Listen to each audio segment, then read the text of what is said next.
I'm no storyteller, but I had to get this off my chest.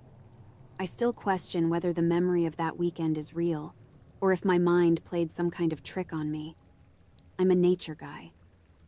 Every couple of months, I head out into the wild for a weekend of camping, far from any cell service. This time, I decided to explore the dense woods of Washington state. Having read a few articles on people's encounters with Bigfoot here, I was half hoping, half joking to find proof of its existence. On the first night, I was woken up by a distant tapping sound, like someone rapping their knuckles on tree bark. I brushed it off as the work of a curious woodpecker.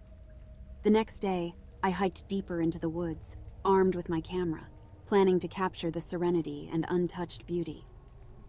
That afternoon, something odd happened. All the sounds of the forest went silent. No chirping birds, no rustling leaves, nothing. It was eerie. I could hear my own heartbeat. A rustling came from the bushes behind me. I spun around, half expecting a squirrel or maybe a deer. But nothing. The silence resumed. As I walked back to my campsite, I felt watched. I know that sounds paranoid, but you know that prickly feeling on the back of your neck? I had that. I tried shaking it off, jokingly telling myself, "Come on out, Bigfoot. I promise I won't tell anyone."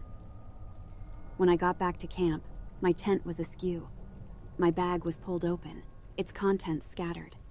I immediately thought a bear might have gone through my stuff, but there was no sign of torn fabric or tooth marks. In fact, everything seemed deliberate. My camera was out of its case, placed right at the tent's entrance, lens facing out. I picked it up, skimming through the photos I'd taken earlier. As I neared the end of the album, there was a photo I didn't remember taking. It was blurry, taken during twilight. A tall, shadowy figure stood among the trees, staring directly into the lens. It was human-like, but wrong. Its limbs too long, its silhouette jagged. I felt a raw, animal fear. The idea of packing up and leaving crossed my mind, but the sun was already setting, and wandering the woods at night was risky.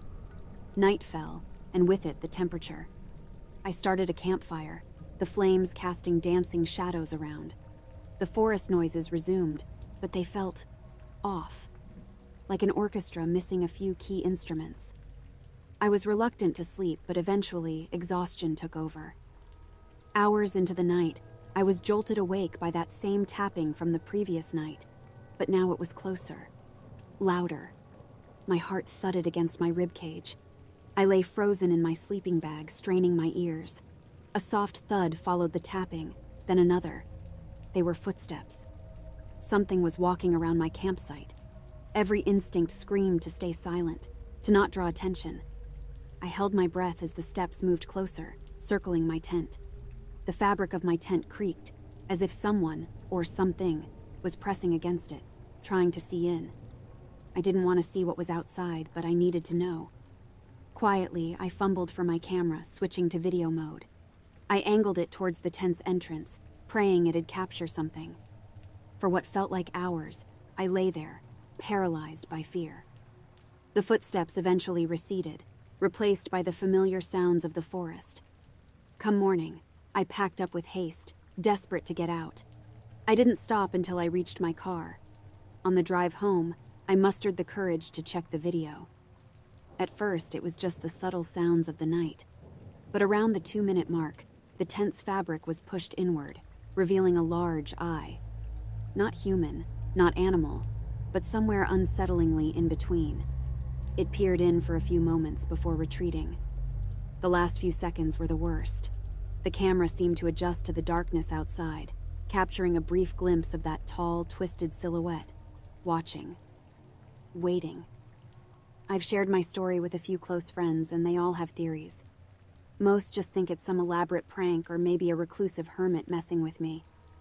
But deep down, I know what I saw wasn't human. I've since tried to debunk it, to find logical explanations. Yet, at the back of my mind, a chilling thought persists. I wanted evidence of Bigfoot, and maybe, just maybe, I got my wish. Be careful what you wish for. It might be out there, watching, waiting to be found. Or worse, waiting for you.